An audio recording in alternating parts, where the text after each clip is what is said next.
can lose weight just as effectively, more effectively. And my work over my lifetime has demonstrated that with, when the average person, loses, even when they come to my retreat, it's amazing how much weight they lose. The average male probably loses 20 pounds the first month, and the average female probably loses about 15 pounds the first month. But then they continue to lose 8 to 12 pounds a month, continuing till they get to their ideal weight. And I'm saying a nutritarian is somebody who's eating right at their ideal weight, eating a large amount of high nutrient foods, or a nutritarian is somebody who's overweight, eating right, but moving in the direction of their ideal weight. Because if you're not moving in the direction of your ideal weight, then you're still going to be promoting inflammatory compounds.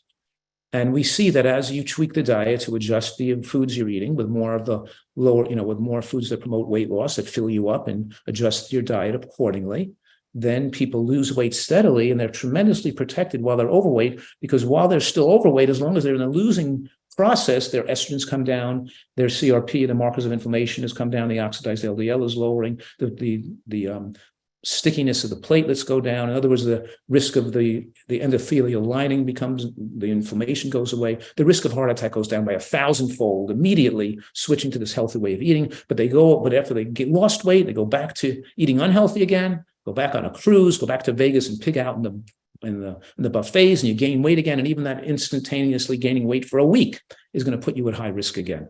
The direction of which your weight, if you're overweight, the direction of your travel is tremendously critical in determining your risk. But here's a study that I published a few years back on about over 400 people, showing the dramatic reduction in blood pressure of 6 months of following a nutritarian diet. And I also gave examples of many, many examples in the same study of people who had seriously advanced heart disease, who reversed their heart disease on the nutritarian diet, which includes the use of greens, beans, and nuts and seeds, and is not trying to be extremely low in fat under any false, under those, you could say, disproven pretenses. So if you're interested in reading more about this, here's the journal article that was published in the International Journal of Disease Reversal and Prevention in 2020, called Nuts and Seeds for Heart Disease Prevention, which contains over 50 references and review of the science documenting the benefits of consuming nuts and seeds to prevent heart attacks, strokes, and particularly important, having irregular heartbeats, cardiac arrhythmias, and life-threatening and atrial fibrillation, just developing atrial fibrillation. Here's a couple of examples. Here's Martin, who was 266 pounds near death. He obviously lost 120 pounds. He got rid of 11 different medications. He had enlarged heart, cardiomyopathy, high blood pressure, congestive heart failure with anemia. He's on 11 medications, and now he's age 74, I think, today. I didn't update the slide. He weighs under 150.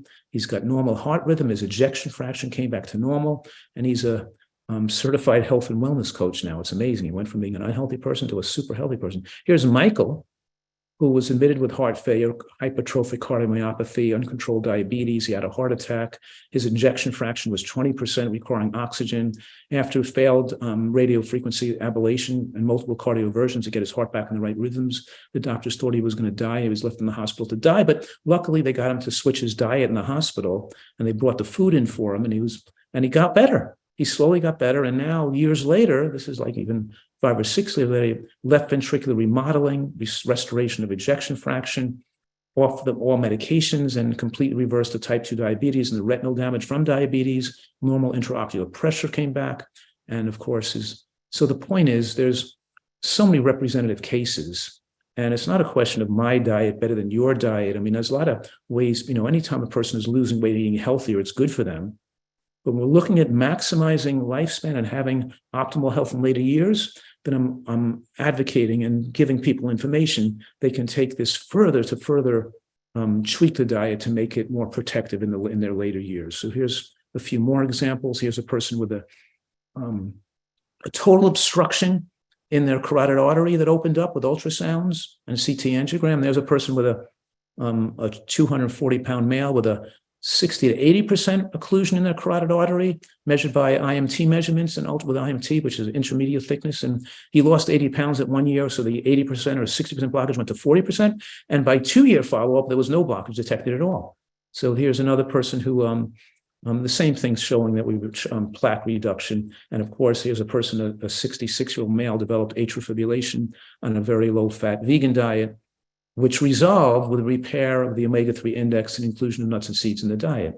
So we're talking here about this concept of eating that a diet to be more protein solid, because we have decreased protein bioavailability with aging, whereas we pass the age of 75 and we're absorbing protein. For some people that are unhealthy, they're getting less protein absorption at the age of 70, but they're not even, and they start to become 75 and they need more protein to maintain immune function. But I'm saying if we're healthier and aging slower, it's usually later on in life, but protein bioavailability and absorption does go down, and we eat a diet that contains more greens, more beans, including soybean, and more nuts and seeds. It means we lower the glycemic load of the diet, we improve both diabetic and cardiovascular parameters, and we have enhanced muscle and bone strength with aging, which gives us enhanced immune function.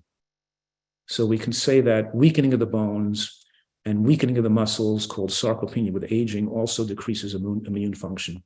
And we want to maintain exercise with a plant diet that gives us adequate protein, with aging to maintain neuroplasticity, mental function, and physical function. So this is a little review slide for you, what we're talking about here. We're talking about that to age slower and push that envelope of immune longevity. We want to build up those longevity proteins like SIRT1 and AMP kinase, and we get more production and more stabilizing of the stem cells and telomeres and reduced inflammation when we built up those longevity proteins through life by having a high phytochemical exposure to a wide variety of plants, but particularly green vegetables, regular exercise, and moderate caloric restriction.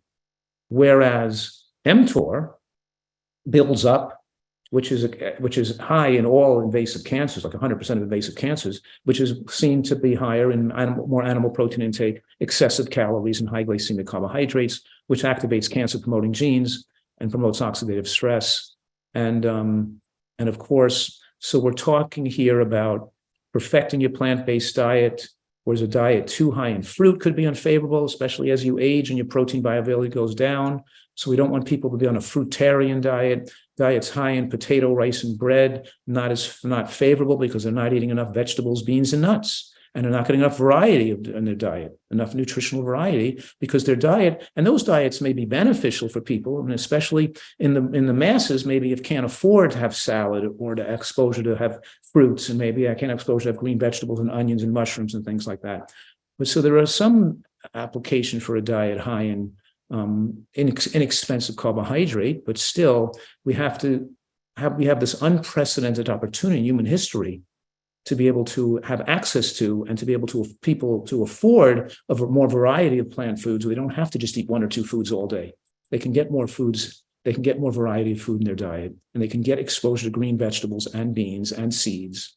And beans are a higher protein source, and they're more lifespan favorable as a major source of carbohydrate than are other lower nutrient sources and lower protein sources of carbohydrate.